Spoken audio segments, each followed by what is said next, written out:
and he's coming to bring it to all the persons out there that are in that same category. But generally today we are here to answer each and every question that you may have regarding the application process. My name is Agatha Nitsima. I'm a Chevening Scholar 2021-2022.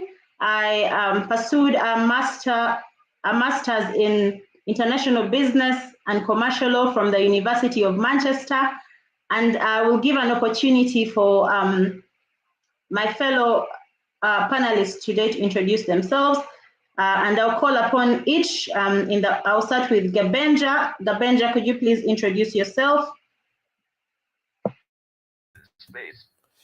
So, hello everyone. My name is Benga Ogundari. I'm a Chevening alumnus. I'm not a Chevening scholar again. I pursued my master's degree in Media and International Development at the University of East Anglia in Norwich. Currently, I work at BBC as a Chevening BBC intern, as a journalist on the BBC Newsday radio show. Thanks very much.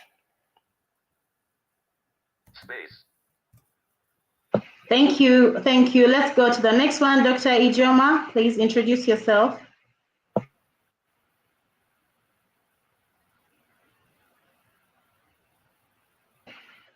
Kindly unmute. Kindly unmute.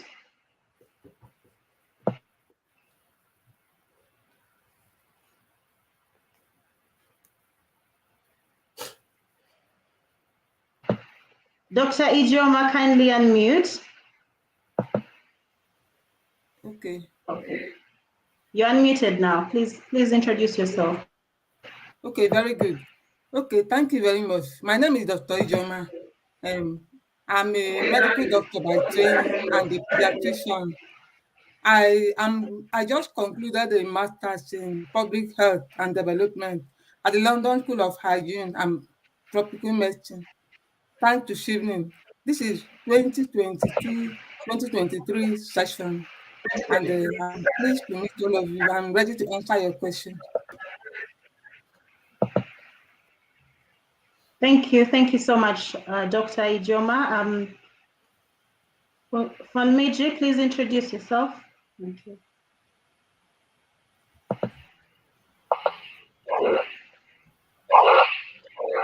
Funmiji, please introduce yourself.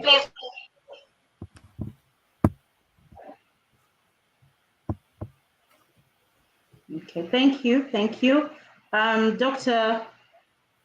Mr. Kangwa, please unmute yourself and introduce yourself as well. Thank you, Agatha. How's everyone? So my name is Kangwa Nkonde. I'm a Chevening alumni, alumnus from 2015-2016 cohort. I'm from Zambia. Started at the University of Aberdeen, medical physics. Thank you. Thank you, Kangwa. We joined again with Ola. Ola, please, you're welcome. Please introduce yourself as well to our viewers, both on Facebook and YouTube and on LinkedIn. Over to you, Ola. Okay, hello everyone. I was just thinking I would just pop in for a bit, but my name is Olamide Esho from the University of Nottingham. I'm a Commonwealth scholar. My colleagues here, most of them are Chevening scholars. So I'm doing my PhD in sustainable energy technology. So thank you, Agatha, for having me here. I'm doing my PhD in sustainable energy technology. Thank you, everybody, for joining in. To our viewers online, welcome again, and we are ready to answer all your questions. And please drop your name and where you're joining in from so that we can take note of where you're joining in from. And today, really, we're just going to give a summary of what this Chevening application process is about, but majorly we shall be answering questions. Previously, we have a webinar that we actually put out on how to prepare winning essays. And I would like you to look at that previous webinar. We have a record on YouTube and Facebook as well as LinkedIn. So I'll go there and check that out. But today we are going to just give a summary, and over to you, Kangwa. We shall start with you. Just give us a summary of the application process for Chevening. Thank you, Agatha. The application process has certain requirements. I think the first, let me talk about requirements. So it requires that you have at least a minimum of 2 years working experience. Then it also requires that you have at least good grades, not necessarily the distinction, but something at least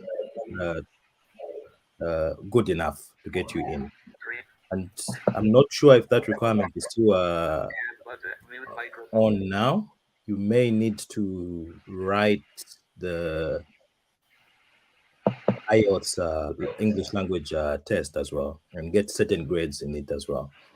So the process is you are required to first write your application, and in the application, you need to write certain essays tackling certain areas, namely leadership, networking. What's the fourth one? I think also like they look also. I think your plans post qualification and during the study. In those and about the course you're also applying for. So I think about 4 areas. They vary on how they ask them, but generally it's just these 4 main things they look at. Then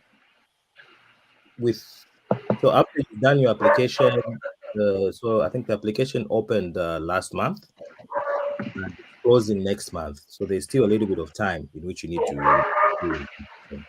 The next stage is for you to you'll be nominated or shortlisted for interviews.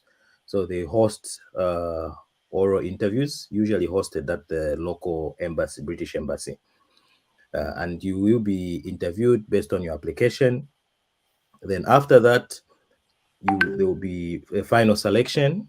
And if you're selected after the interview, you will be conditionally offered the scholarship. And there are certain conditions you'll be told which you have to fulfill before you can be given a final offer of the scholarship. So it's those stages which we will talk about today. And if you have questions on how to, mostly we're looking at the application. So if you have questions, you need clarifications on the application processes, you can pop in your questions and we can try and answer the questions. We will also guide on the next steps as well. Thank you. Thank you, Kangwa, for that. But today, really, I have a question that has come in for all of us, but I would like Benga, sorry if I do not pronounce your name very well, but someone is asking, they've applied in the previous 2022 session and they never were successful.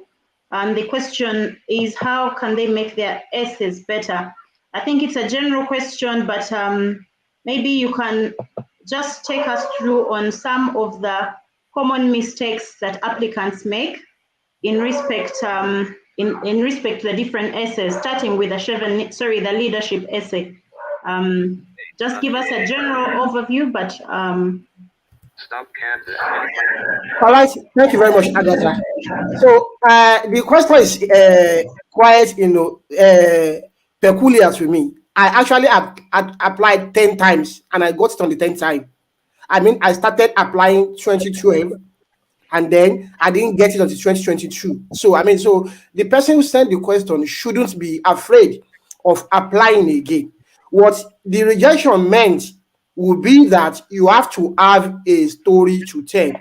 Whether you are applying for the first time or you are applying, for the opt-in time, the truth is that you must have a story to tell the reviewers who will be reviewing your application. So if you apply last year and you didn't make it to the interview stage, it will mean then that your essays were not convincing enough. So what I would advise you to do is to go back to your stories, the stories you told in your essays, because they are stories that are particular about you, about your experience, about how you have impacted development, about how you have impacted lives, about how you have helped your context, I mean your country now, to realize the global agenda for development. So go back to those stories, see what you have done in your leadership.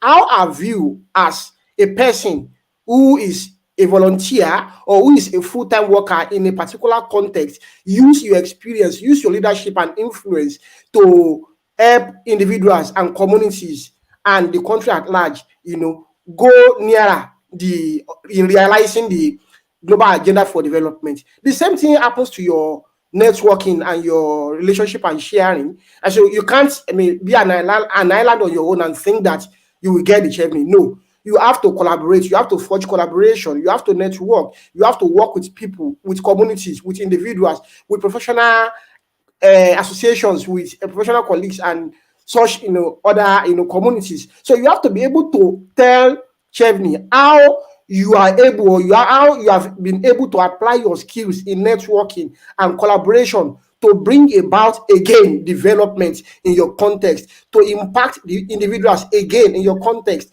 to impact communities again in the countries where you live. It is when you tell these stories and then you show us evidence, okay, that indeed you really did this, and this is how you did it, and this is the reward, this is the result that emanated from what you did, and these are the feedback you get. That is when Chevening is convinced beyond every reasonable doubt that, okay, so you are a leader and that you have networking skills. And then the same thing goes to your career goals and then your choice of universities. Thank you very much. Thank you so much for that detailed explanation. Someone in the comment section has really said 10 times is quite a challenge, but still we would like to encourage people to keep applying. Really, personally, I was lucky on my 4th attempt. On my first attempt, I was very lucky to get to the interview, but I never made it to the final award. But my second and third time, I didn't even make it to the shortlist. And then I got lucky again on my 4th attempt. I went to the interview stage, and then finally, I got the final award. So don't give up, apply. The next time could be the charm. This question, we shall give a chance to Funmi to also add her voice to it. What would you say would be the common mistakes applicants make in their essays? Because if you look at the Chevening website, there's actually a list of common mistakes that applicants do make.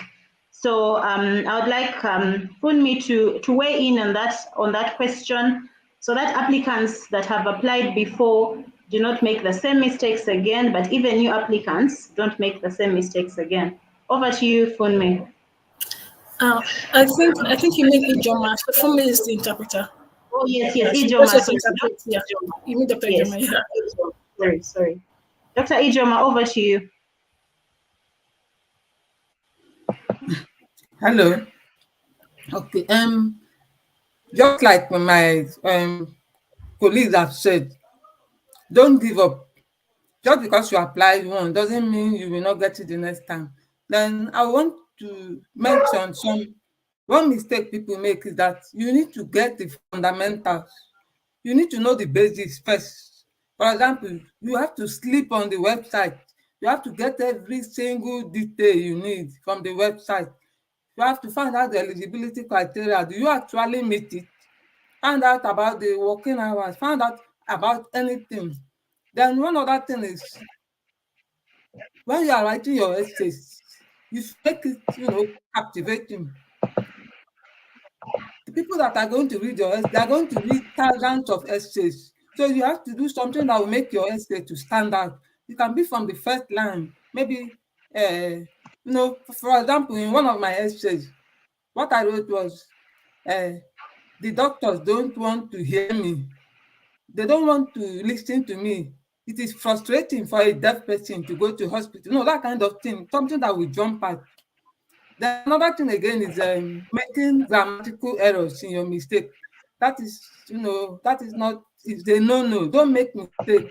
Simple mistake like, grammatical, typographical errors. You can use Grammarly. If your grammar is not very good, you can use Grammarly to cross-check your essays. Then one other thing again is jumping to submit without really, sending it to people to read for you. It might not be a scholar. Any other person can read it and give feedback on it. Then there's an approach you have to use. If your essays are not structured, there's a structure I personally use. I call it the STAR. STAR stands for action and result. If your essays are not structured, they are all over the place. You talk about this, you talk about that. No, that is not what they are looking for. They want to see an element of structure in your essay. So that is what I can recall for now. If I can remember any other one, I'm going to mention as the webinar goes on.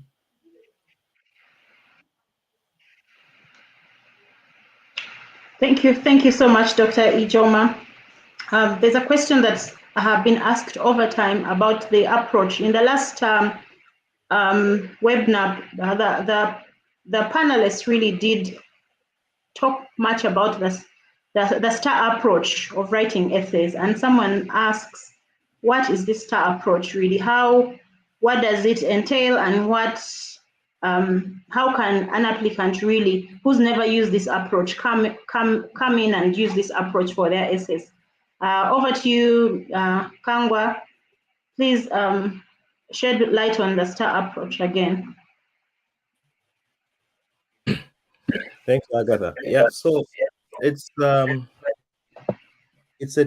technique for writing very structured, comprehensive argument.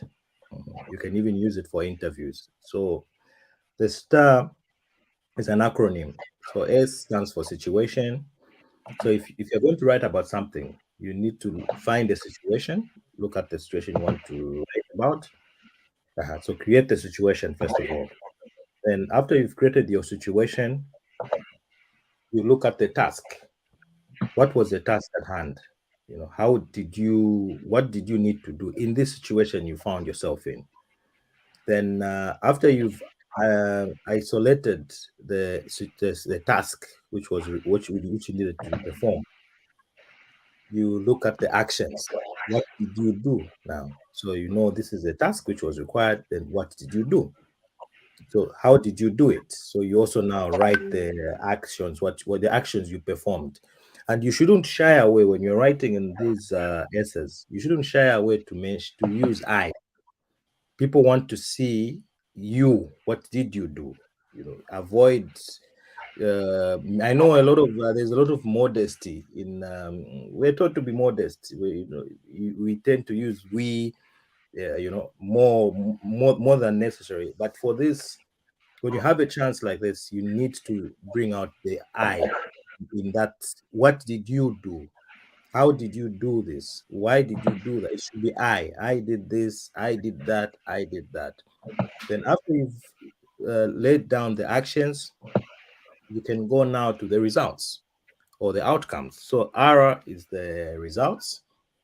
So you say, after we did this, this is what we did.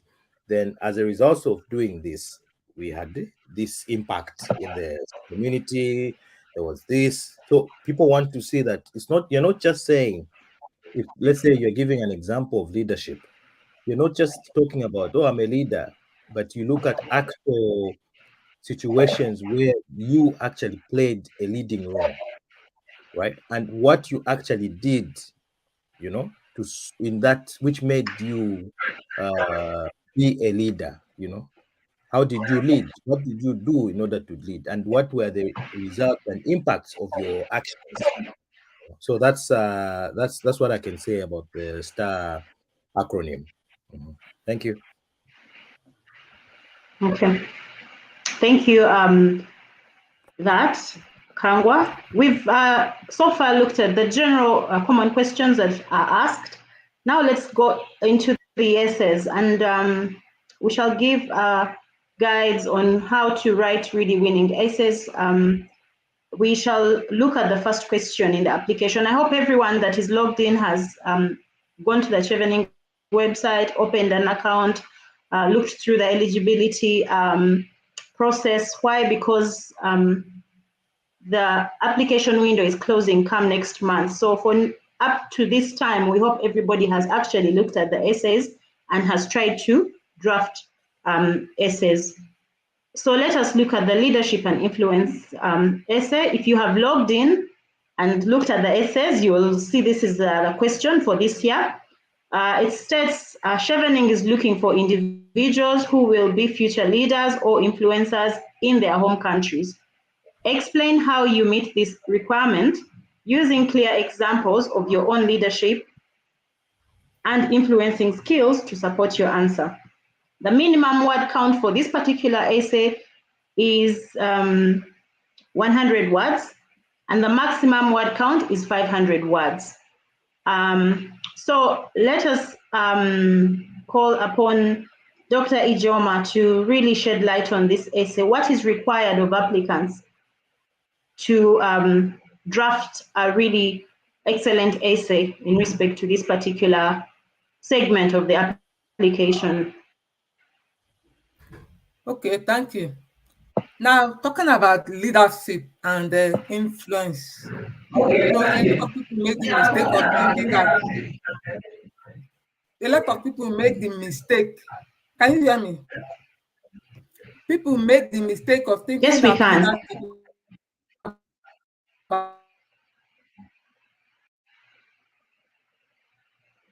You're breaking a bit, Dr. Ijoma, but we were hearing you at the start. okay. Can you hear me now? Sorry, there was a network Yes, we issue can. on my side. So people make the mistake of thinking that leadership is about being the president of an association or being something. No, leadership is what have you done to solve a problem, and what was the impact? That impact, can you estimate it? How many people did you influence? What exactly did you do? That is what leadership is all about. You see a problem and you think about a solution and you solve it. That is also where this start comes about. For example, in my essay, I get 3 examples of leadership. I have a hearing impairment. Without my hearing aid, I am deaf.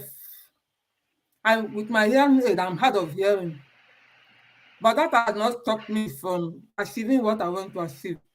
And I see people around me with, I've seen deaf people who have problems accessing medical care because of communication gap. Now that is a problem. Now, what did I do about it? You think about it, okay, I have organized a webinar.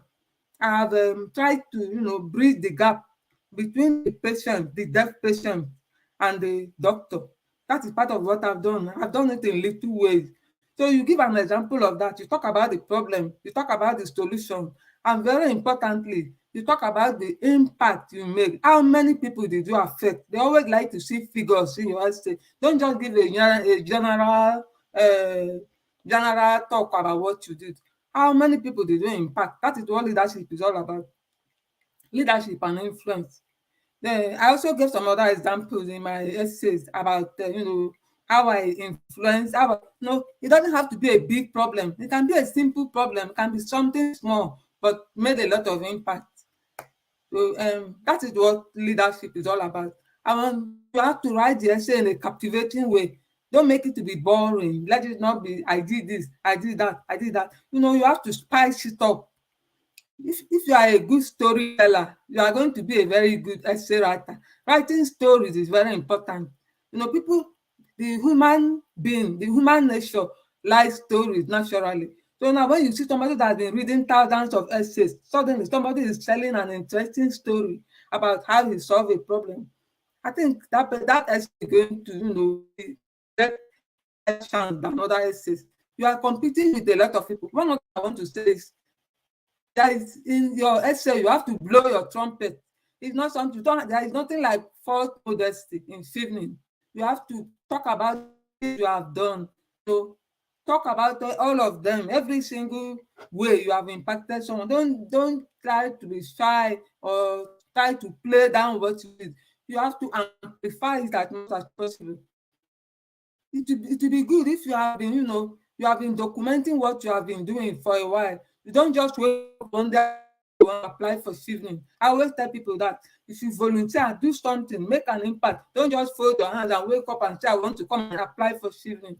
Have you volunteered in this place? Have you solved a problem? Have you done this? Have you done that? That's what we are talking about. That's leadership and influence we are talking about. Thank you very much. Thank you so much.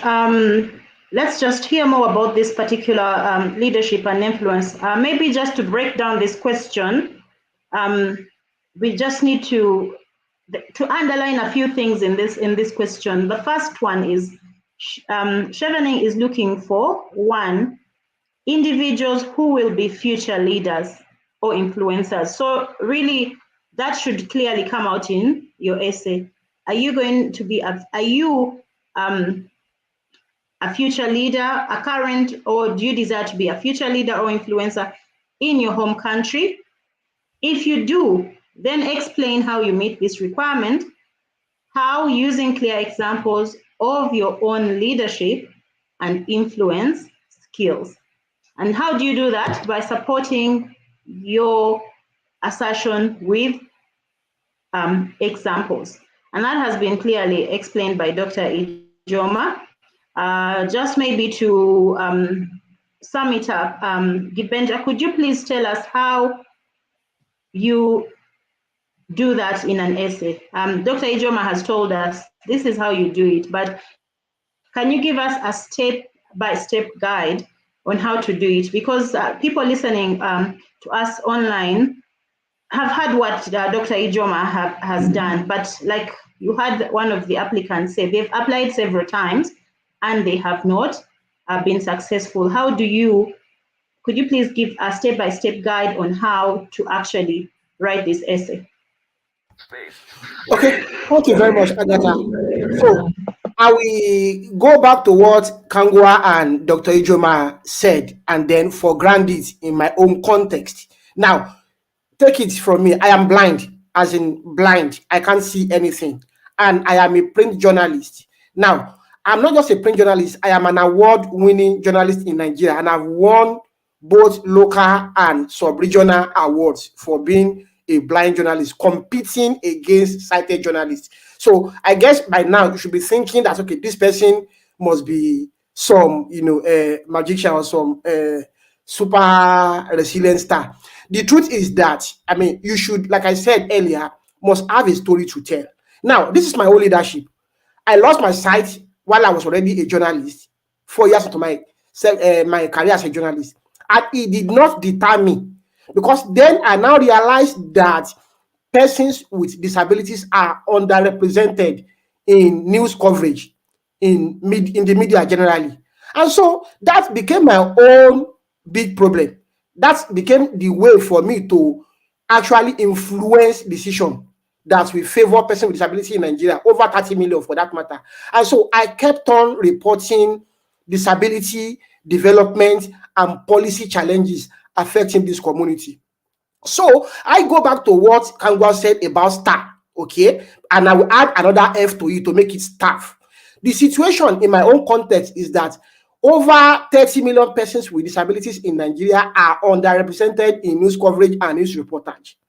And so the task for me was to see how I can ensure that stories or narratives affecting these communities, get into the mainstream media, both print and broadcast. So my action was to keep pitching ideas about disability and then reporting these stories. I get fundings actually from several organizations to report because nobody was willing to employ me. So I keep pitching story ideas to organizations who will fund my story, and it should be about disability or how some persons are tormenting or torturing persons with disability. And then I will report this story, and then the result will be the stories that is published in several media platforms. And then the feedback will be people will now call and say, hey, man, how did you get that story?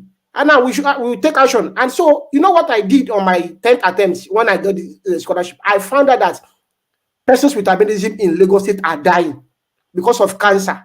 And the reason they are dying of cancer is because they can't access healthcare services.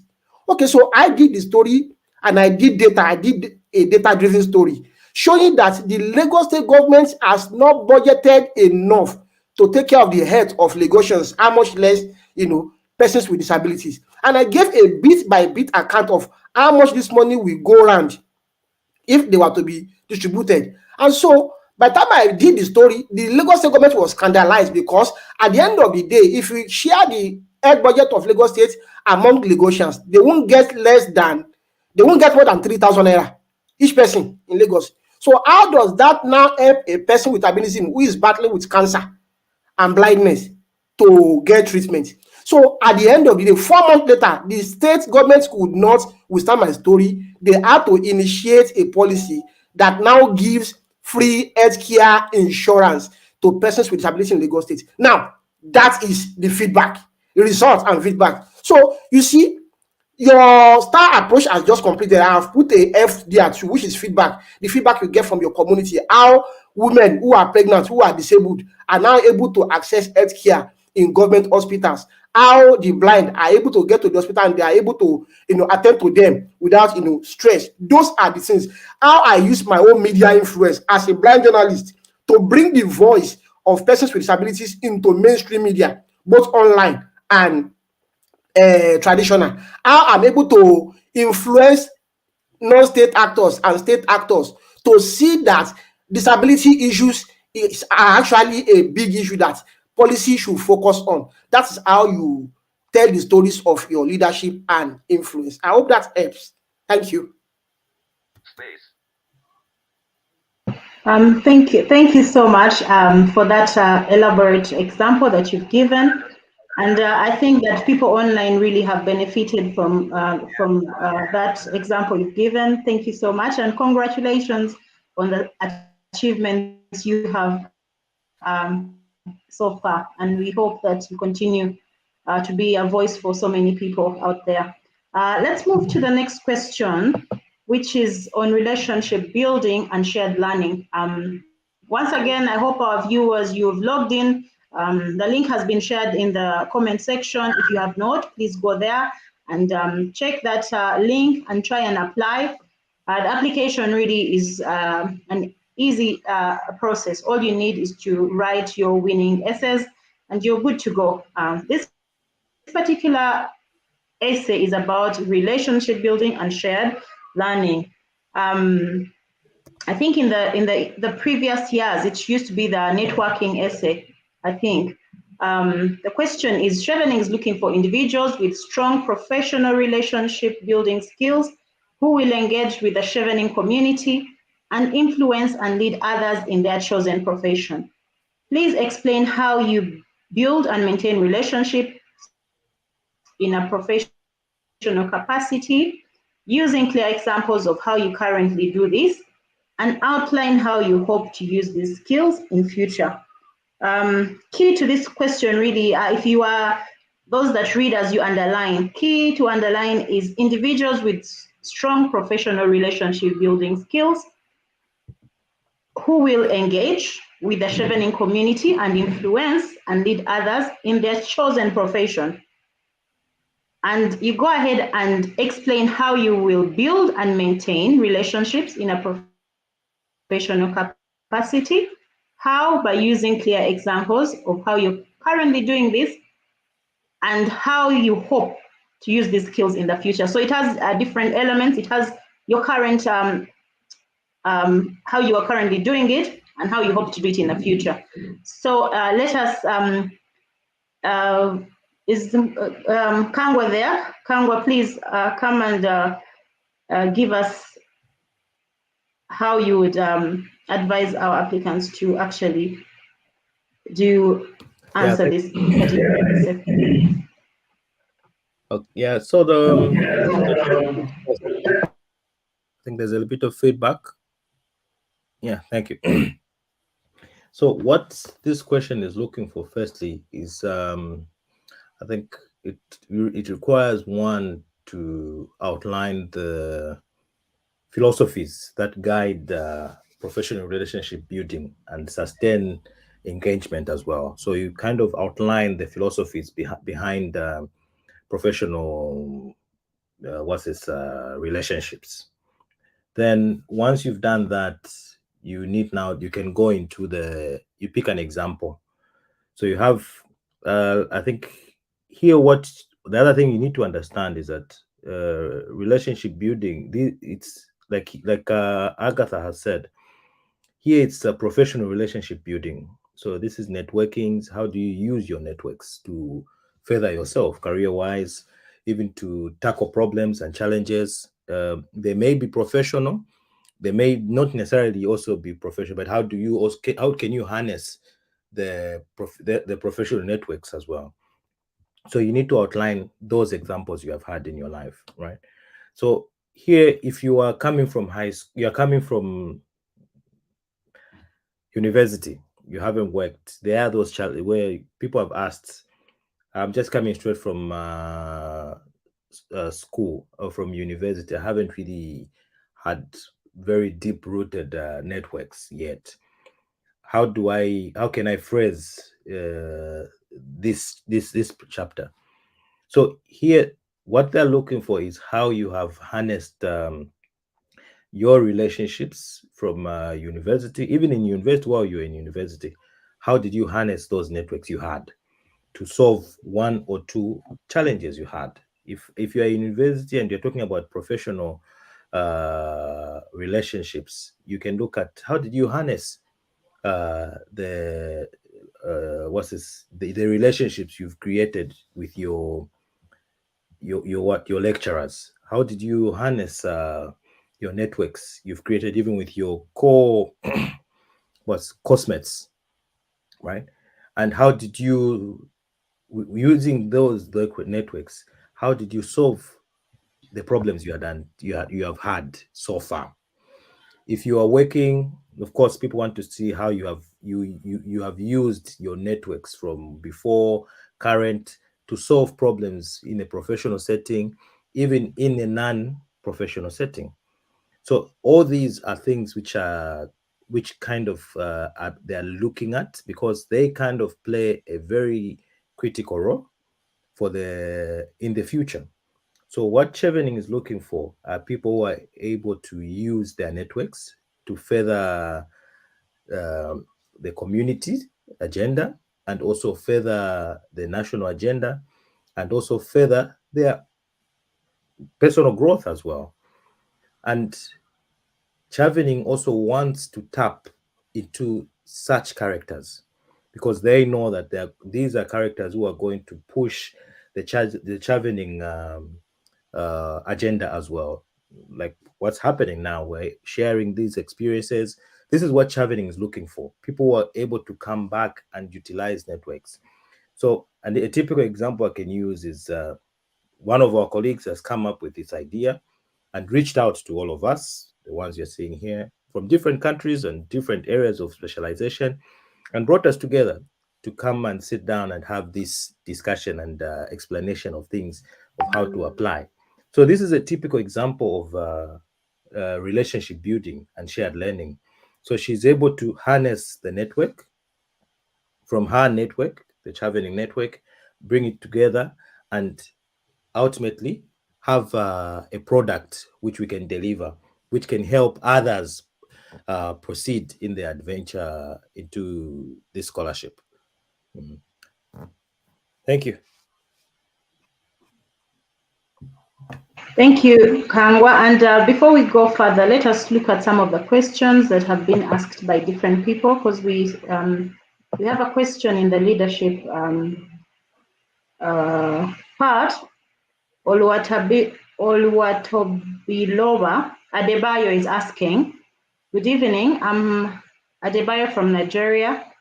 I would like to ask if I can explain 2 personal leadership stories to answer this question, the question on leadership, or stick to just one story. Thank you.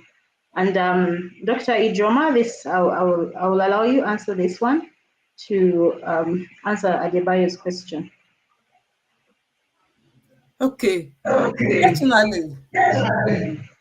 Personally, I gave 3 examples in each of the categories of my essay. For example, leadership, I gave 3 examples. Networking, it was called networking during my time, 3 examples. Career plan, studying in UK, of course, 3 schools. So I gave 3 examples. I think giving 2 or more examples is okay, but 1 only is not okay. I don't think 1 is okay. 2 or 3 stories for each segment is okay, but not just random, provided the structure using that approach they talk about. Thank you. Okay, thank you, Dr. Ijoma. I've just to announce that our interpreter, Funmi, who's online, might take a break in between so that she can ably serve us today. So anybody with a hearing impairment, please enable the captions in online so that you can follow the conversation. There's an automatic caption if you join on LinkedIn and Facebook. So please utilize that so that you're following each and everything that is being discussed today. Thank you so much, Foodme, for your service and your love for all the people out there. I hope this question has been ably answered. If there's anybody who wants to add, please, Benga, you can add to Adebayo's question. What is your take on using two examples? Would you advise someone to use 1 example? We've heard from Dr. Ijoma, who used 3. What was your experience? All right. Yeah, thank you, Agatha. 1 story will not suffice, please. You cannot convince the reviewers of your essay with a single story. You have to have, that was why I said initially that you have to have stories to tell. Now, I told you earlier that I did a story on how the Lagos State government overlooked persons with disabilities in health budget. But then there are other stories. There are children and women, girl children and women in Lagos State who are being molested, who are being raped, but then who could not get justice because of something that is fundamentally wrong with the judiciary system in Lagos State. I did an investigation about that, how rape incidents keeps ramping up in Lagos State, and how the state judiciary, the judges are overwhelmed by caseloads. Now, the government did not know, but then we know that, and I discovered that the majority of these victims are being traumatized further because they couldn't get justice. So what I did was to embed myself in the court system for a long time, going to court and seeing how slow the process is in hearing cases of sexual molestations. Okay, and I did that story, and I pointed to it fundamentally that this is a case of underfunded judiciary and overwhelmed, judicial staff.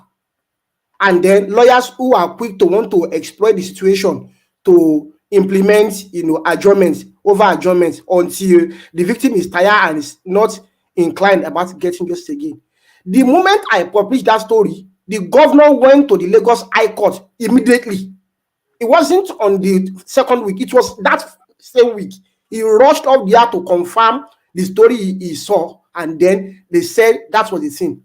And then a process started, a reform started. So you have to have stories to tell. And please, I want to say this. See, this is about you. Your essay is about the only platform for you to tell the reviewers about you. After then, it's the interview, and the interview is not going to be a big deal. It's going to be what they are going to ask you questions based on what you wrote in your essay. So brag about what you have done.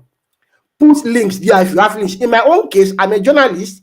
I provided several links to my stories that dealt with disability issues, that dealt with policy issues, that dealt with development issues. Okay. I also, in fact, at some point in my networking and relationship, I also added videos while I was on TV talking about International White Cane and Safety Day, just like we had today. Today is the International White Cane and Safety Day. I was on TV advocating for safe road, for independent mobility. These are stories that Chevening wants to see. These are stories they want you to evidence with your links, if you have links. That was why Dr. Ijoma told you that you must have a story. Whatever you do, document those things that you do. Don't just wake up one day and just think about, clinching the Chevening Award. Document what you do so that when you are writing your essay, you are also embedding the link that, see, I have done this, and the link to what I've done or the feedback is here. You show them. You don't have to have the links, but then if you have the links, it will help you. In my own case, it helped a lot because all of my essays were populated with links to what I did. But for certain, a story will not suffice. Tell us stories. If you have impacted individuals, if you have impacted communities, if you have impacted your country, if you have helped your country to go further in realizing the global agenda for development, please let us know. And that is going to be through your story. And certainly, it is not going to be one story. Thank you. Stop can button. Mute micro. Thank you so much for that. Someone here, Ken is asking, but how do you tell several stories with the limitation of the 500 maximum words? Yes, you're saying use as many examples as you have, but how do you maintain the word limitation? And if you are posted in the comment section about common mistakes, one of the common mistakes that has been highlighted by Chevening is application question word count. Applicants go and write over and above the word count or below the minimum of the essay questions. So if they advise that if the minimum word count is not met, the application will be deemed ineligible. So Benja and Dr. Ijoma, how do we actually keep within the word limit by using these many examples you're asking us to use? Dr. Ijoma. Okay. Not going to be easy. But what I did was I let it flow. I wrote the examples. After writing, and I reviewed my essay. I started cutting and cutting, removing the fluff, removing the cutting wool, removing all the unnecessary things. Sometimes when I read some essays, I see some people, they don't go straight to the point. They keep going roundabout to talk about something. You have to learn sentence structure, learn how to say what you want in as few words as possible. That was what I did. Like my leadership essay, I gave an example of how I was able to organize seminars for people with disability, for persons with disabilities. I talk about this. When you use STAR, when you use situation, task, action, and result, it will not be easy for you to talk too much. Restrict it. What was the problem? What did you do? What was the action? And what is the impact? When you put it like that, you'll be able to restrict your words. Then when you finish, you go to other parts of the essay and see where you can remove some things. Because actually, that leadership part is actually important. It's good for you to make a good impression when they start reading your essay from that leadership section, which is the first. That leadership section and that career plan, those are the two places that you have to be, you have to really make an impression. So your examples in those two places have to be very strong. So it is good for you to have maybe 3 examples in the leadership. Then maybe in the other places you can reduce it. But the main thing is that when you use a structure, you will be able to stick to what you want to talk about and you will not exceed the word limit. Thank you. Thank you, Dr. Ijoma. Someone is asking about our interpreter to the sign language interpreter. Yes, our sign language interpreter has taken a break, but she'll be joining us back to ensure that everybody is following. But the LinkedIn and Facebook generates automatic captions, so please get there and actually follow. No one is going to be left behind today. We have all that covered. So let us move on to the next essay. But before we move on, there's a question about should the leadership and the networking, or the leadership and the networking essay, are they supposed to relate? We've had people talk about themes, like they should have a theme in your essays. What do you have to say about that? Kibeng, over to you. Space. Okay, so yeah, I suppose that the leadership and the relationship building thing, I mean, because it's, in the final analysis, you see that when you are a leader, you are able to forge collaboration. When you are a leader, you are able to network. So they both speak to each other, and that is why. So Chevening is not. Chevening knew what they were doing when they structured those questions that way. From the leadership, they move on to networking and relationship building. So a leader will always want to build no person who is a leader will not want to build relationship, will not want to forge collaboration. Okay, so now, so you have plenty stories to tell.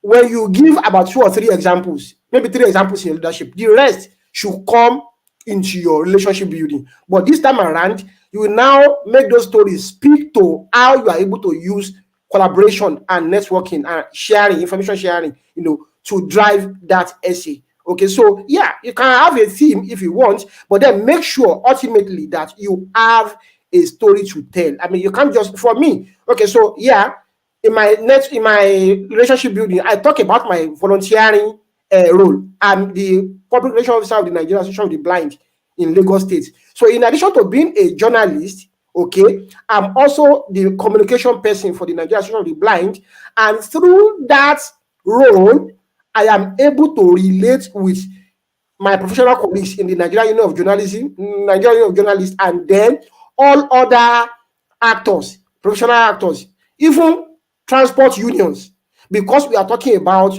mobility, safe roads for blind persons. So every year, even including today, that's October 15, I am always in charge of the International White Cape and Safety Day.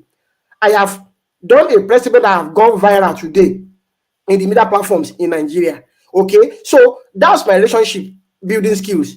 I'm here in the UK, working at the BBC, and I'm still engaging with the media in Nigeria, trying to tell them that blind persons, vision impaired persons must have, or must exercise, or must utilize their right to save roads or accessible roads. So yeah, you can have a theme, but remember it is relationship. So how is your skill able to help you build relationship across professional and non-professional players? That's what you should say there, and then you should also provide examples. Yeah, thank you. Thank you so much, Kibenga, for that. Like we did in the previous webinar, I just want to highlight on the not common mistakes, but there's a reading committee that usually reads these essays, and I just want to read out captions of some of the things they have mentioned, the mistakes people have done, especially in the leadership and influence essay.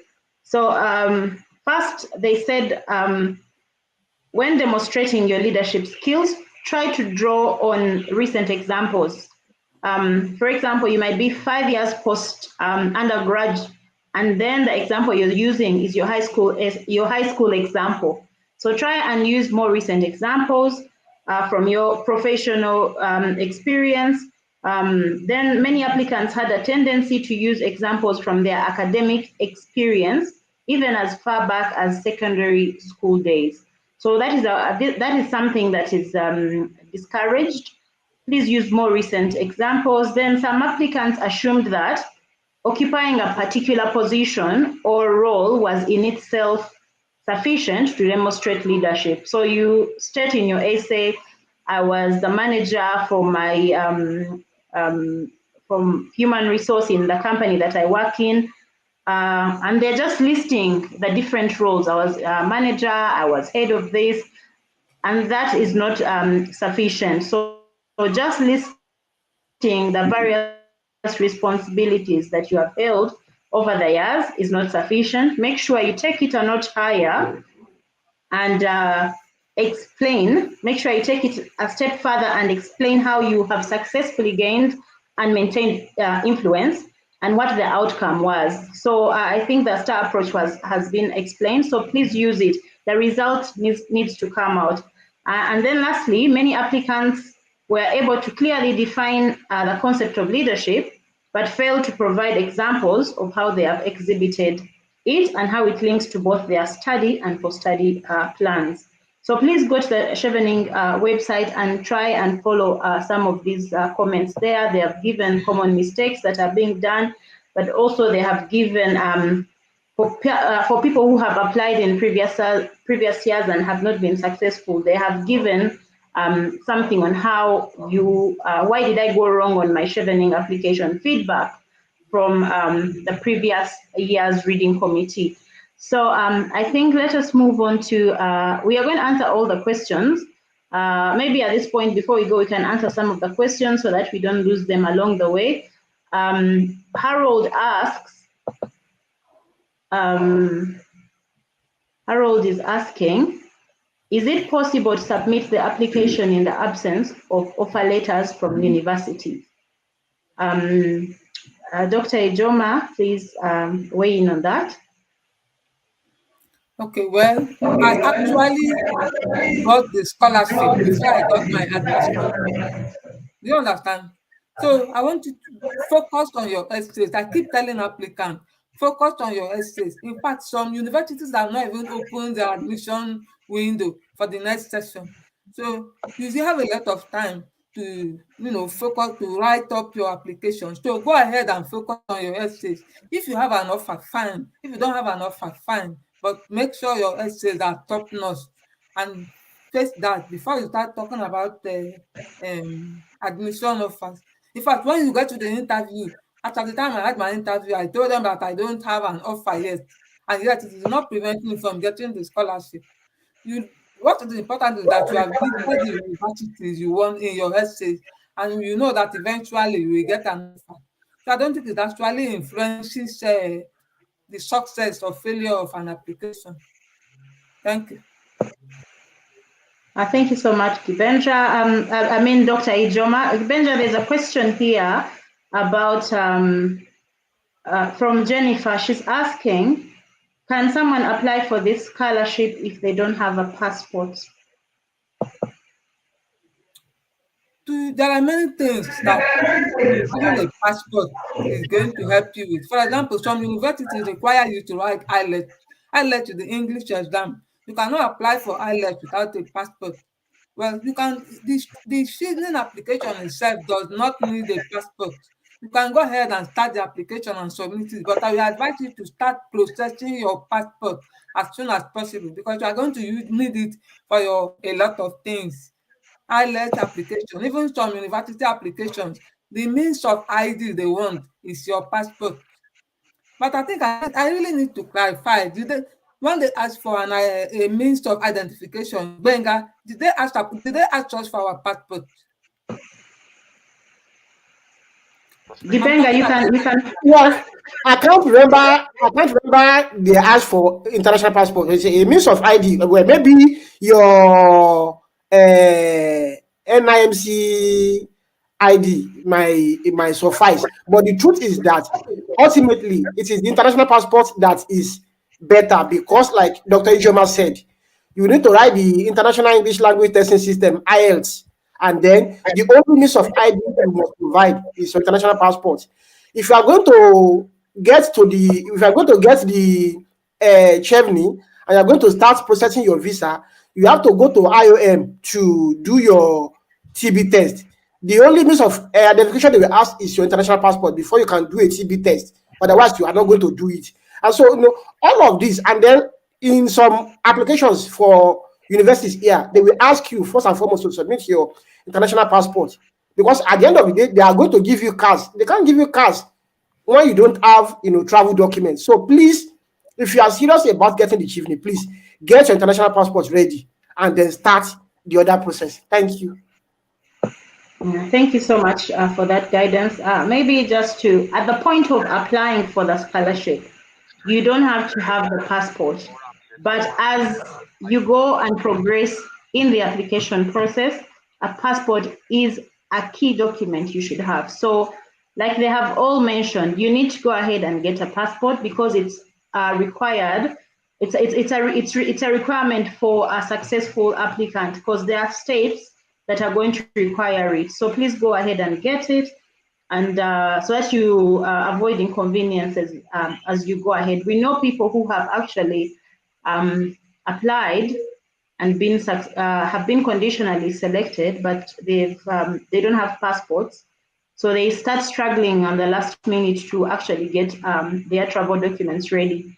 And you don't want to be disadvantaged that at the time you are applying, maybe the passport issuance is not acting properly and you miss out. The same goes for applying for the universities. It's not a requirement for you to apply now, but you need to ensure you kickstart that process as time goes. In my year, I know somebody who was successful and failed to get a unconditional offer and had to fail to go and get that further education because of failing to apply to the university on time. So whereas it's not a requirement now, don't apply and go and sleep and wait until you're actually successful. Once you have put in your essays, come November 7th, try to start on the application, because you never know what the period the university takes to give you feedback. So let's continue with the essays. We've so far handled 2 essays, that is the leadership and influence essay, as well as the relationship building and shared learning. Let's go to the next essay, which is the career plan essay. So the career plan essay reads that Chevening is looking for individuals who have a clear post-study career plan. Please outline your immediate plans upon returning home and your longer-term career goals. So the immediate plans are really the short-term plans, and then the long-term career goals. You may wish to consider how these relate to what the UK government is doing in your country. Again, the minimum word count is 100 words, and the maximum word count is 500 words. Kangwa, please, could you please try and tackle this part? Yeah, thank you. Sorry, I had to run. Yeah, so the way I would tackle this, or the way I usually advise people to tackle this part, is to break their career plans into 3 sectors. So you have the first part where you look at the immediate or short-term career goal immediately after completing your master's. So here you can look at it from maybe immediate, like you finish there, the next, up to somewhere like 3 years, 3 to 5 years, maybe 3 years is more like it. Then the next bit is you look at the career plan between 4 to 7 years, like that's more or less in medium term. So you have the short term, medium term, and the long term career goals. So the long term career goals would align time wise, would align with somewhere from 7 and above. That could be long term career goals. So once you've broken down these, meaning that you have to write 3 paragraphs, right? Of course, these paragraphs typically talking about each of these things you want to do, right? So, of course, you put an introduction of what you aim and your philosophy. So, always when you're starting, start with some philosophy backing your whatever you're going to write below, Then So you have 4 paragraphs and the conclusion, then you are done. So you break your career plans in short term, medium term, and long term goals, and make these. You don't need to put in so many things, right? Remember that there's only so much you can achieve, right, in a year. But it's if you look over time, these things actually kind of compound and become a lot by the time you're reaching 10 years. So make your career plans realizable and measurable as well. So have an aspect of how am I going to measure this career goal I'm looking at? How will I measure that I've actually achieved this by this time? So if you make it, once you know your the short-term career goals, you can build on these short-term career goals, which move into your medium term, then finally into your long term. So there should also be a logical progression of your career. Remember that it doesn't make sense. You start with would say maybe you start with I would maybe start do a bit of research or policy and the like, then you jump to something else like changing it should also show that there is focus as well. So your career plan should be focused. You shouldn't show a disjoint in the plans as well. So there should be a very cohesive flow and coherent flow in your planning as well in your career. Hope that's helpful. Thank you. Thank you, Kangwa, for that. Maybe to add on that really is have an introduction for your essays, have the body and the conclusion.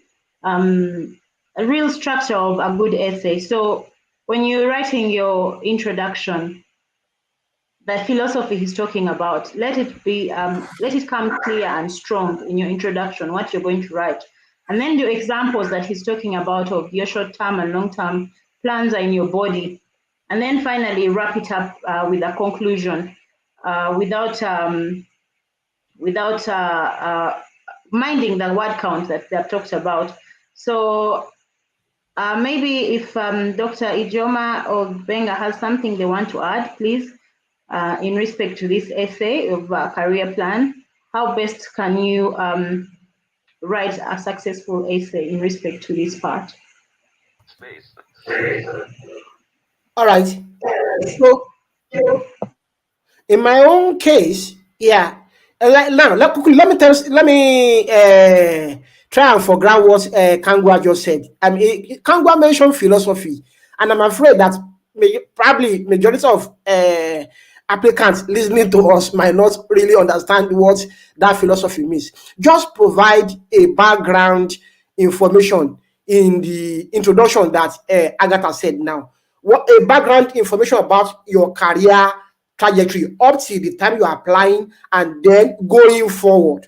So the philosophy Kangwa is talking about is a background. Let us have a background. Like in my own case, don't forget, I already told Chevening in my leadership that persons with disabilities, their voices are underrepresented in mainstream media in Nigeria. So when I came back to my career goal, I now focused on development, particularly that all over the world now, people are talking about climate change, they are talking about inclusion, they are talking about gender equality.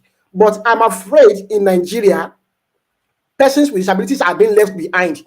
And that is simply because there is no platform for their voice. And so what I want to do when I come in my short term is to also work with the BBC in Nigeria and BBC Media Action to see how we can use that international platform to also galvanize, policymakers in Nigeria through short stories, through radio journalism, through TV journalism, so that we have something, a voice for persons with disabilities in Nigeria. And then I now want to talk about my own.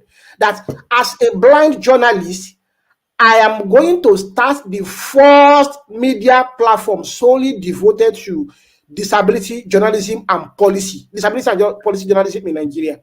Okay? And then I talk about in my long term that after I've been able to establish this media platform, both radio and TV and print, in the long term, I want to aspire to be the president of the Nigerian Union of Journalists. Now, let me tell you the one fantastic thing about that. Because I'm able to provide that logical progression, just like Kangwa said, or just like Agatha said, introduction, body, and conclusion. Now, I will tell you that Chevening has helped me to establish my media platform in Nigeria. It is called Equality Reporters. We report disability and policy journalism. Now, as I speak with you, I am working with the BBC, the Newsday. That is the largest breakfast show all over the world. So I realized those plans. And now, so when I get to Nigeria, so I will just continue with Equality Reporters, and then hopefully in the next 10 years, then you see me as the president of Nigerian Union of Journalists. So you must have the stories again, like I said. Have a clear plan of what you want to achieve with your career, how you want to do it. So, I mean, so it's not just enough for you to say, I want to do this. How are you going to go about it? And then, like Kangwa said, will it be measurable? Will it be realizable? And then, within what timeline? That is the SMART technique he just told you. So, if you don't use START, that's a situation, task, action, result, and feedback. You can use SMART, which is what I just explained to you. Thank you. Stop can button. Mute micro. Okay, what I have Okay, to thank add you. to what they have said, there is something that Maybe is before you called continue, Dr. dev Ijoma.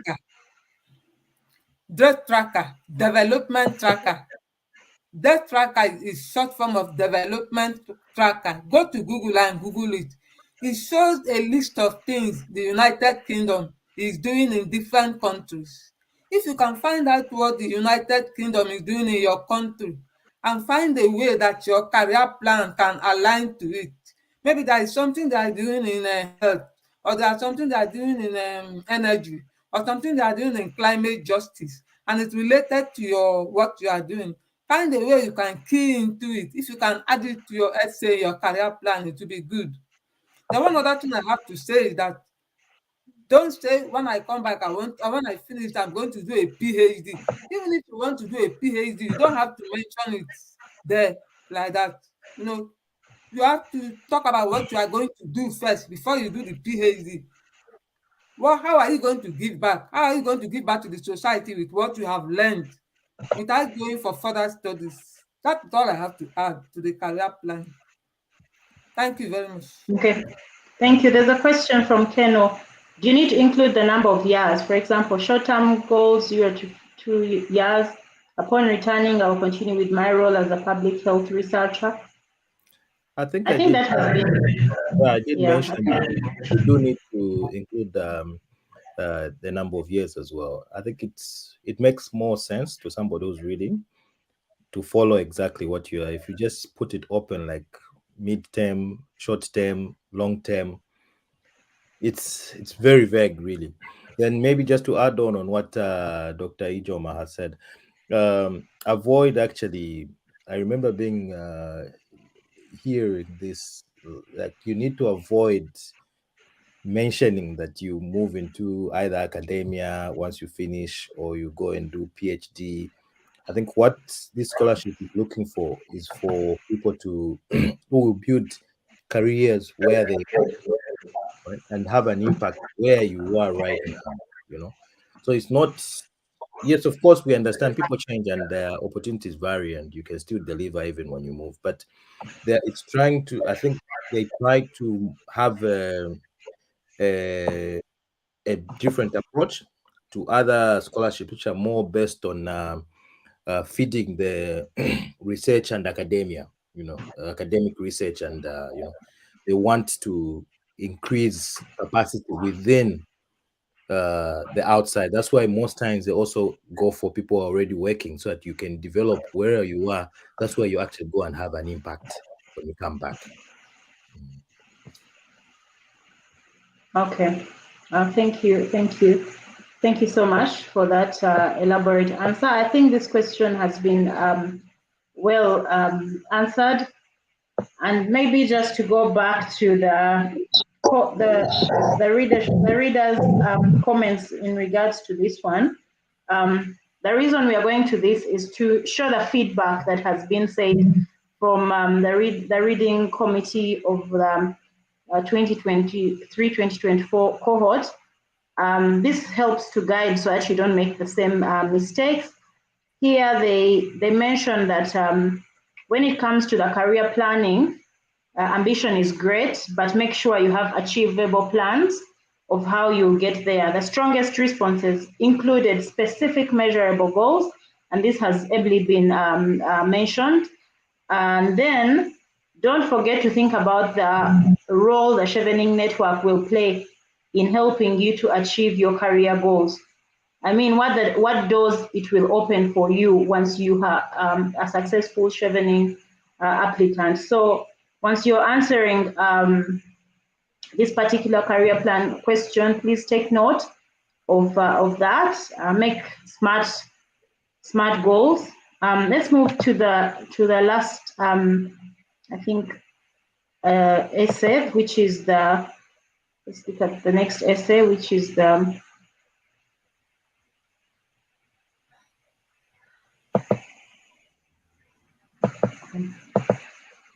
we've looked at the studying in the UK essay.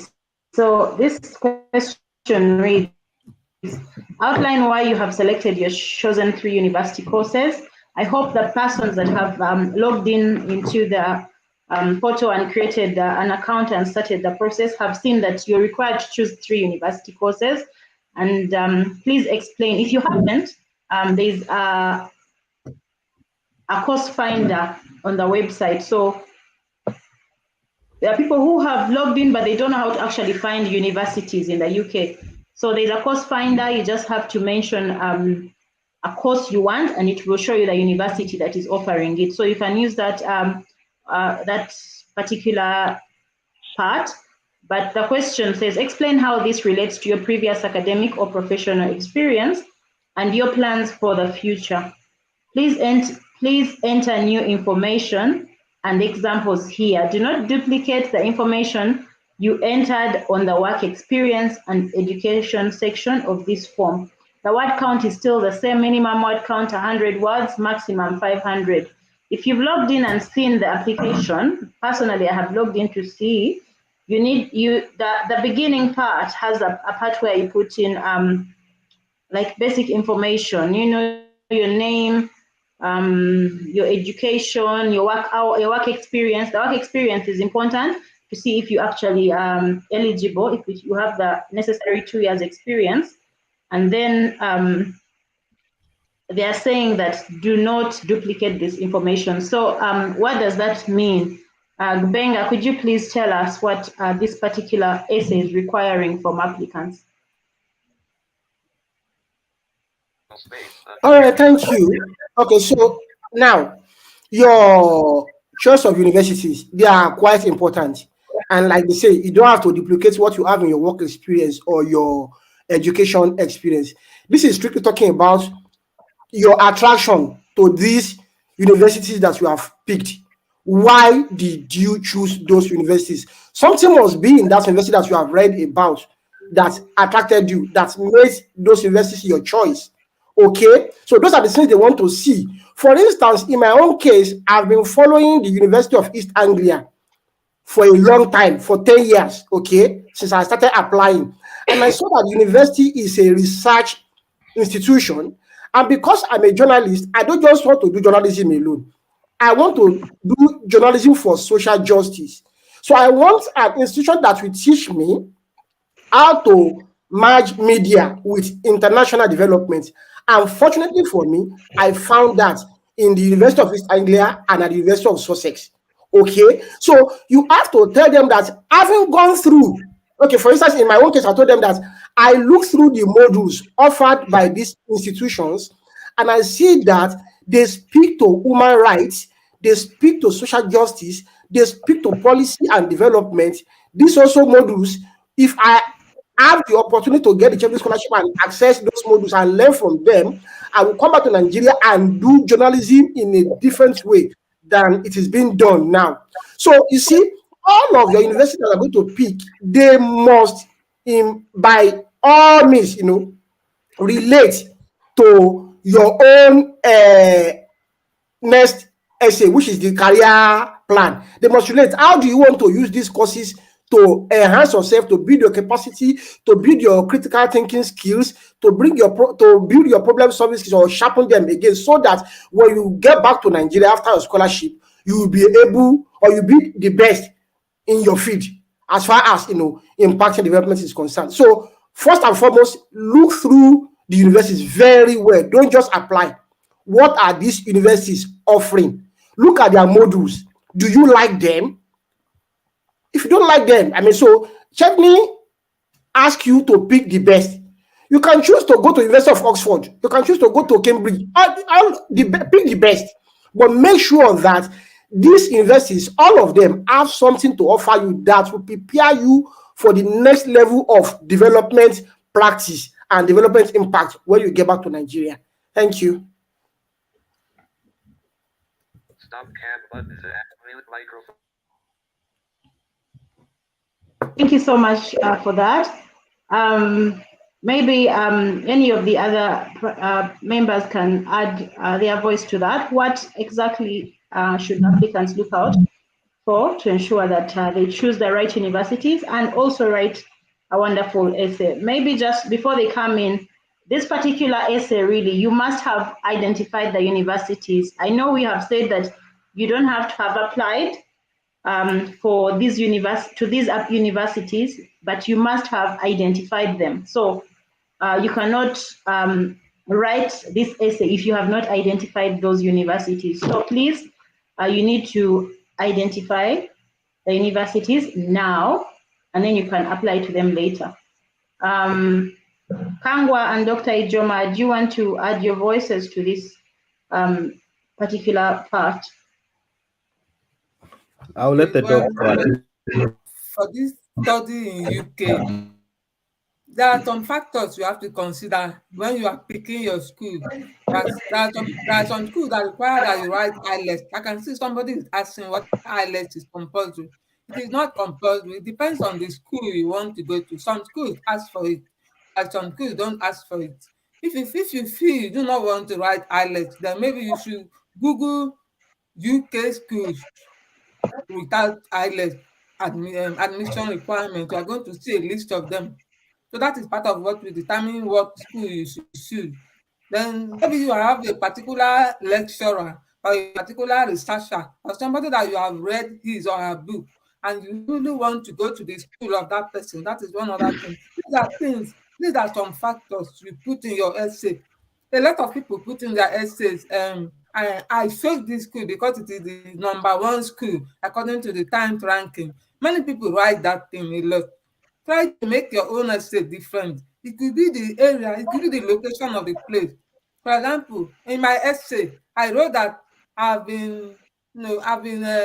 since I grew up, since I've been growing up, I've been reading about London bridges falling down, different kind of land. And I always wanted to go to London. I wanted to experience the culture. I wanted to experience the people and the places.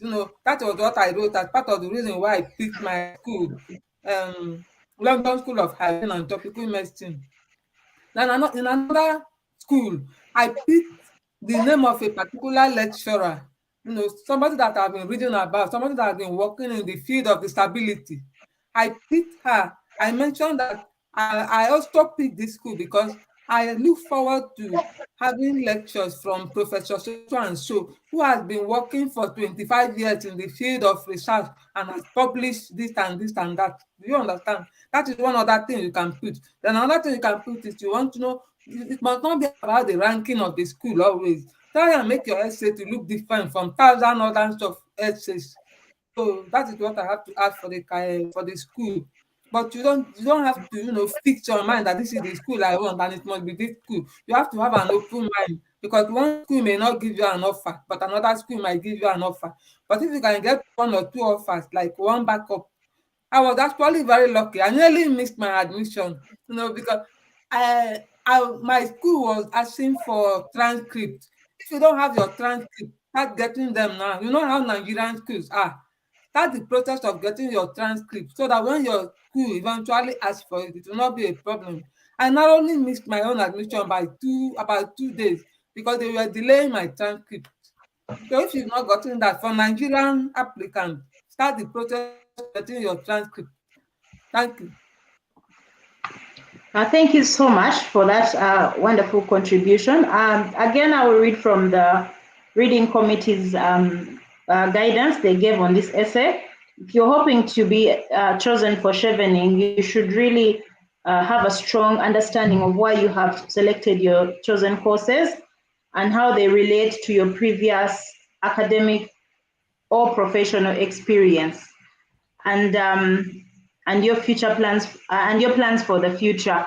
So to score well on this particular essay, you have to note the following. Make sure you go into detail about all your 3 courses. In your answer, you have to clearly explain how they relate to both your past experience and future plans. Some candidates only focused on one course or provided sweeping statements about all the 3 courses. So please take note of this. Don't just make sweeping statements of I've chosen the University of Manchester because Manchester, and I'm a supporter of the Manchester football club. So please be detailed. Don't just cut and paste from the university website, and avoid reliance on university or course rankings as a reason to select a course. If you see someone, there's those rankings that are there about universities in the UK, please, those shouldn't be the reasons you're choosing your courses. Research about these universities really and see their strength, like you've been guided. Then lastly, focus on the content of the courses you have selected. And I think Dr. Ijoma did mention this. The modules, the assessments, the lecturers in those universities, and how this will help you to achieve your goals. So if there's a certain professor in a university who's doing research on a particular area you're interested in, that's a good reason to have in this particular portion of your essay. Why? Because you can relate to that professor, but also it will give you an opportunity to achieve your goals. Then they noted that many candidates cited local attractions and football clubs as the rationale for why they wanted to study at a particular university. But we want to think, they want applicants to think deeper than that. So please consider those comments that have been made. So let us look at some of the comments and questions that have been asked. Someone asked that when you apply, let me get that question, when you start the application and you log out, the system automatically logs you out. That is Uche. That's Uche's question. I have noticed that if someone goes on a break while filling the application form, it will log you off and you will have to start all over again. Any solution to this? I would suggest it's not supposed to do that. It's supposed to actually save. But the best way I would suggest is to do all these writing in a Word document. You do all the editing and everything. You do it outside, offline. When you are done and you are sure that your work is okay, you just start copying and pasting till you finish and you submit. I think that's in one go. That's what I would advise. I think usually writing in the system is not so efficient.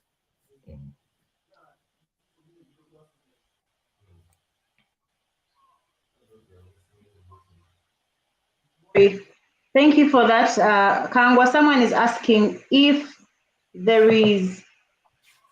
he doesn't see a link for PhD with Chevening scholarship. Is the scholarship only for masters?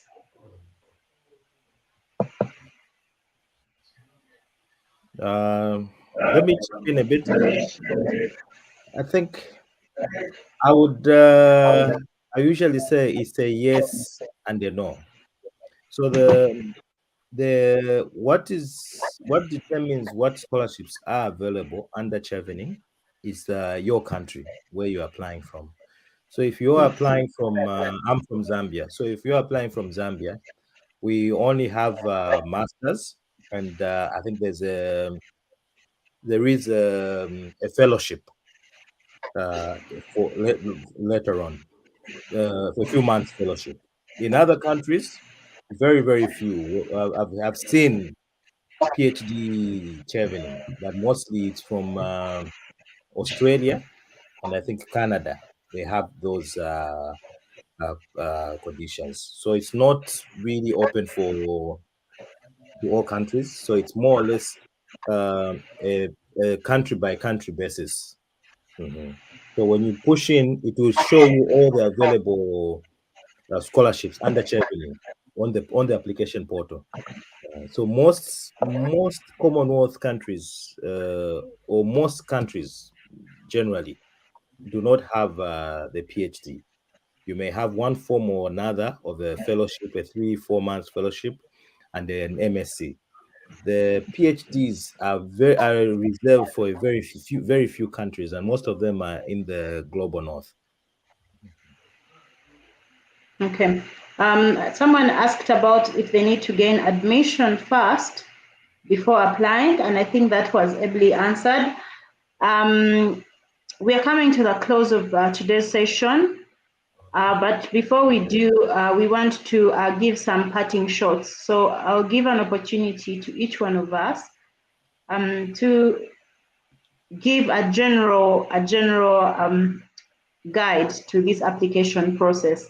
And really, I will start by giving my general guide. When applying for the Chevening scholarship, really, and you're writing your essays, the approach that has been guided, the STAR approach, is one that you need to follow. That is STAR. And this explains the situation. S stands for the situation. Task, T stands for task, A for action, and R for the result. And everybody has mentioned, please use numbers to show how your results have reached people. If, for example, you're a lawyer like me and you're saying that you've reached out to maybe businesses, supported them in legal compliance, please mention how many businesses you've reached so that your example is complete. And then when you're discussing your personal achievements, use I instead of we, unless it was a team effort. And if it was a team effort, focus specifically on what your role was within the team. And then these are tips that I'm reading from the reading committee's assessment from the last year's application. And then please write full sentences. Don't use bullet points because this is your chance to tell your story, and you cannot just give bullet points and think that you will have a chance, yet there are thousands of applicants out there. Then second last is proofread your work. And that's why we are here, alumni, to help you not just to proofread, or not to proofread, but to look at your work and guide. I think Dr. Ijoma did talk about some of these online grammar tools that can help with your essays, like Grammarly. So don't just send in your essay when you haven't, checked it for common silly typos and spelling mistakes that you could have avoided. And then lastly, you need to ensure that you do not plagiarize. Do not plagiarize essays from the previous years. I know some people have a tendency of asking, please share your essays so that I see what you wrote. Please do not plagiarize. The reading committee has read several essays over the years. They can tell an essay that is from a previous year. There's no way one's examples can be exactly the same as another applicant's example. So please don't plagiarize essays from the previous year. Try and use your real life experiences in your essays, because you're telling your story. And when you are chanced and you go to the interview stage, if the stories were not yours, how will you defend those essays? So please do not plagiarize. Someone could say, I was telling an applicant, please don't plagiarize. And they said, can I use ChatGPT? There is AI that is there that can help people write essays. Please, ChatGPT is good. You could use it for so many things, but you're not the only one who's going to go to ChatGPT to have them write your essays. So if you have the idea of going, another applicant shall have the same idea. So your essays might come out similar. So please don't be tempted to plagiarize.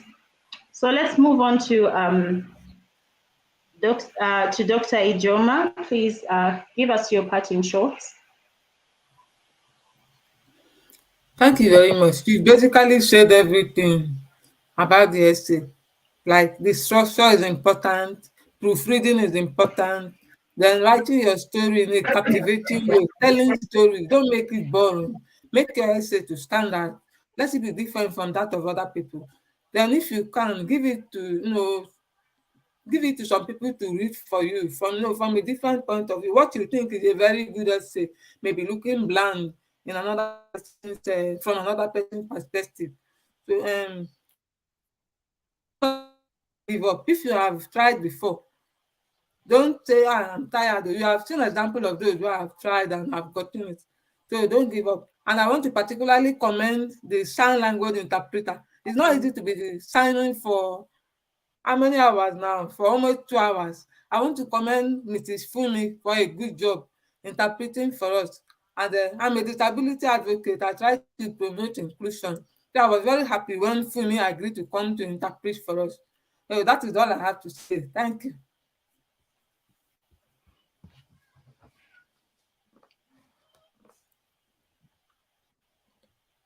Thank you, Dr. Ijoma, for that. And once all of us really are grateful to have Fumi in this session to enable the inclusion aspect of all applicants. And yes, we shall try and have as many interpreters in future webinars. Let's go over to to Kangwa. Kangwa, what are your parting shots in respect to this particular session? No, we received the doctorship. Yes, we are waiting for it. We are eagerly waiting for you to get it. Yeah, thanks. So it's very encouraging for me to see having people like Dr. Ijome and Mr. Ibere, who are differently abled, also coming and sharing their experiences and even motivating others. Because I think most times people think because I'm in this situation, then I'm automatically, these are not for me, you know. But when you come out the way they have come out and they have shared their experiences, they have guided, and people can see, it actually puts a lot of hope in a lot more people actually to see that these scholarships are for everyone. You just need to apply yourself and you can get it. And I'm also quite, I don't know what word to use. Giberi said he tried 10 times. I think that's resilience doubled, you know, and it's not a mean feat, really. I know a lot of people who complain even just failing one time, like these scholarships, they don't work out. It's just, you know, remember I tried it twice. The second time I was able to get it, and I was even like, if I don't get this one, I forget. But it's really motivating. It's motivated me to see that there are people who can actually go for 10 times until they get it. Most of us, we just do this once, and when we don't get it, we get frustrated. We start having labels on about these scholarships and making a lot of insinuations. But I think, guys, this is a very, very good. I've had a great pleasure for me to be with you on the same, to share a platform with you guys and hear your stories as well. I'm also motivated, really, and keep doing this. Thank you very much.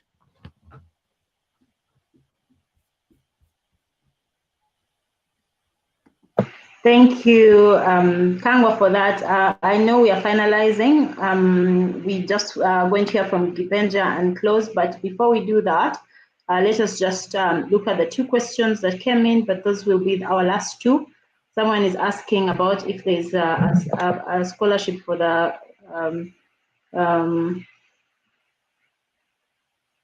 first degree. Just I'll answer that. This particular Chevening scholarship is not for a first degree, it is for a second degree, the master's degree. So that I think answers that. Please, we can ask our convener to look into other options for other scholarships. And like I've said before, please keep checking the channel so that you don't miss on any updates that may be coming up. Then lastly, we have a question from Olivia. I will just show it and then remove it so that our interpreter is seen. It's a question from Oliver. She's from Nigeria and she's asking that during the application process, can I jump the essays section to return later and complete before submitting? Sorry to drag you backwards, this is important. Yes, I think Kangwa mentioned it, is work on your essays outside the portal, the application portal. Then when your essays are good, then you can bring them to the portal back, because the back and forth could be not just confusing, but also you could press the submit button accidentally. So please work out of the application portal, work in a Word document and ensure your essays are perfect, and then you bring them back in the portal after you have finished, but before submitting. I think that we have ably answered all the questions that have been posed, and would like to hear the final parting shots from Benga. Please, over to you. All right, thank you, Agatha, and thank you, everybody. Yeah, first and foremost, I should let you know that Chevening, or the FCDO, is an equal opportunity institution. They prioritize everybody, including persons with disability. So I told you I am totally blind. And apart from Dr. Ijoma, who is also on this call today, I've got quite a number of scholars with disabilities in my cohort. There's a fantastic lawyer who is my friend, who is a lawyer, Florence, and we've got many of them who are physically challenged on wheelchairs, and we forge collaborations together, meet together, talk together. So you don't have any reason to be afraid of any unforeseen circumstances. Nobody is going to be biased to the extent that they will exclude you. You are already included. Just be original, stay away from plagiarism, and then more importantly, in your essays, try and use connective words. Furthermore, in addition, again, moreover, all those ones, so that so your essays, your star approach gel into one cohesive structure. Above all, I wish you success in your application. Thank you very much. Thank you so much, Benga, for that. And maybe just to re-echo the application period, we don't want anyone to be caught off guard to say that they were unaware about the application window. The application window opened on 12th September 2023, and it shall be closing on 7th November. All this is on the website, 7th November 2023. All this is on the website, so please please go to the website and get all the information that you need. The application closes on 7th of November 2023. Before we close, we need to give our interpreter room to communicate a few things. Thank you, Funji. She's a founder of Friends of the Deaf International Foundation. And please, over to you to say your parting shots. Thank you so much, everyone, for today. Thank you, the organizers, the Chevening alumni. Thank you all for making this inclusive for my friends. And thank you for this opportunity to learn. Also, I'm an applicant. I'm applying this year. And I hope with all that I've learned, I will go back and adjust on my own essay. Thank you so much. God bless you. And keep up the good work. Thank you. Dr. Ejoma, thanks for the recommendation. I really, really appreciate it. Thank you, Doctor. Thank you so much. And with that, really, thanks everybody for joining us. We hope to see you again. Please subscribe to the channel so that you don't miss out on any updates. All the best of luck to the applicants. Thank you.